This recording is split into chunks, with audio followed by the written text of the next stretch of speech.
Mario, isn't it? It always is. Now, really someday is. Sam Fisher is going to take a nice long vacation, but first he's got to stop a group of terrorists from attacking the country. I'm here with Splinter Cell Blacklist creative director Maxime Ballon. Thanks so much for joining us. Thanks for having me. We're taking a look at a demo. The game is coming in just a few months, but we have a very exciting demo to show everybody today, which showcases all the different elements of Blacklist. You guys are mixing things up a little bit with this project, so walk us through exactly what we're seeing here with Splinter Cell Blacklist at E3 2013. Sure. So this is a brand new demo that we're showing. It's one of the later maps of the games. So the engineers have successfully attacked a natural gas facility in Louisiana, and Sam's going in to try to minimize the damage of the attack. The engineers are the main enemy. Exactly, Okay. exactly. They're main enemies behind the Blacklist. And so Sam's going in. He also wants to capture an engineer leader. So this liquid natural gas facility, so obviously lots of explosions happen. So Sam's going in. We're showing all our fluid navigation. This game is being played in real time, so anything could happen at any moment here. But you know, the game does consist of several different play styles that you guys have incorporated.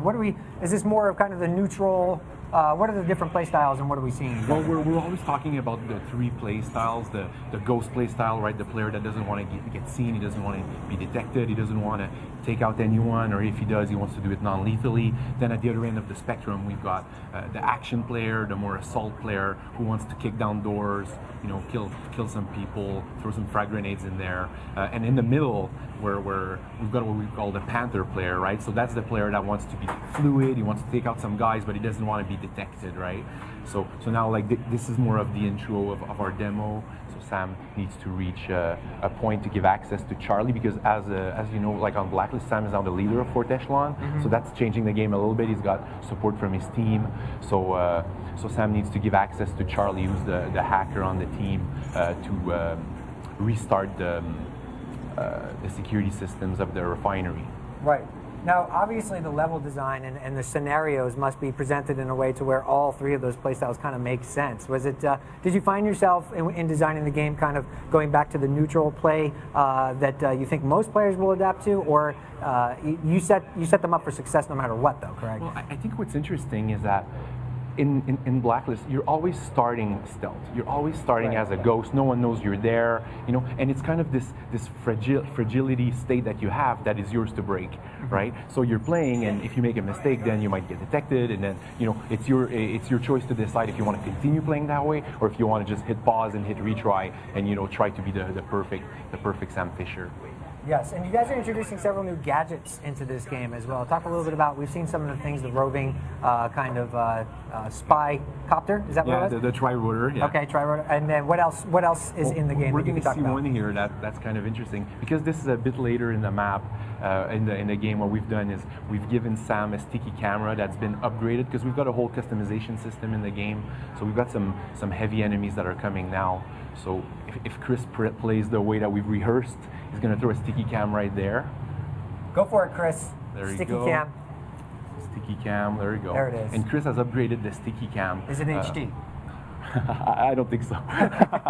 But what's cool is he can mark enemies from there, and he's upgraded it to be able to release some sleeping gas from there. So through that, he marked an enemy, he's going around. So these are our enemies a bit later in the game, so they're heavier archetypes. So these guys, what's special about them, lots of armor, obviously, and you can only hand-to-hand them from behind. So you have to be very careful. If you make a noise, they're going to turn, they're going to get you. See what happens with Sam here? There you go. There he's got him. Almost got detected, but played Execute well. ready, Okay. so you have the opportunity to maybe get a little more brutal Exactly. if you needed to, or just Exactly. got particularly annoyed by a given member of. Okay, And so here, I think what's interesting here is we're showing like a bit of exploration bonus, you know, with our economy system. So Chris used the vent, he's exploring the map, he's finding new paths, and you know, we're rewarding you for playing, and, you know, all that money is spent, you know, to customize Sam the way you want to play. So see here, Chris has the goggles that have footprint tracking, Okay. so he's able to see the path of the enemy. So this guy just found his friend. he's gonna get it. He's fine. There we go. There's a guy there. You mentioned upgrading the sticky cam. Yeah, here it is. Okay, so there you go. Oh, so see, Chris is attracting the guy. The guy's like, what's happening? But this guy has a helmet.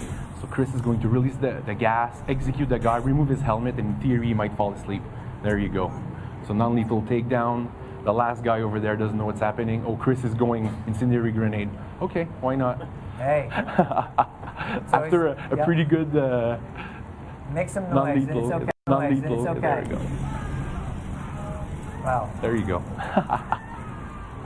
Excellent. So, throughout the course of the game, obviously, you're going to have the opportunity to kind of find out what your play style is and then pursue that more through the upgrading of certain equipment that is going to cater to that style, correct? Exactly. And you saw the pop-ups at the bottom of the screen. We're always like rewarding you for the play style you're doing. And if you accumulate a lot of points in one play style, you're going to master that play style and get an extra bonus of money.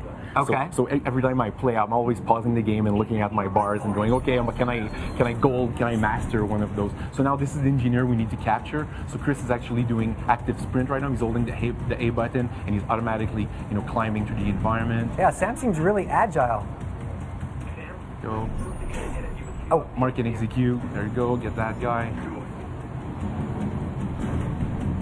so are there lots of set piece moments like this throughout? I mean, obviously this is a key component of the this particular mission, but can we expect each mission to have these types of climactic moments? Well, yeah, I mean, we've really built the game with variety in mind. So this is obviously a later on mission in the game. So, a little bit more explosions. Obviously, Speaking of which, exactly, yeah. And then Charlie. I don't know if you can hear, but Charlie is like helping Sam. He's turning on the water to turn off the fire from there. I want to see if he's going to get him now. He has to get him. He'll get him. He'll get him. So death from above. There you go. Mark. Killing in motion. Perfect. Well played, Chris. I like those moments. And was it very important for you to have that much of a cinematic type of presentation? Well, yeah, I think Splinter Cell has always been, has always raised the bar in terms of graphics and presentation. So I think it's always important for us to try to push the bar on that. Okay, what's happening here? I think the guy's running away. Maybe Charlie's gonna help. Oh, there you go. That ended poorly for that member. Okay, well that looks fantastic.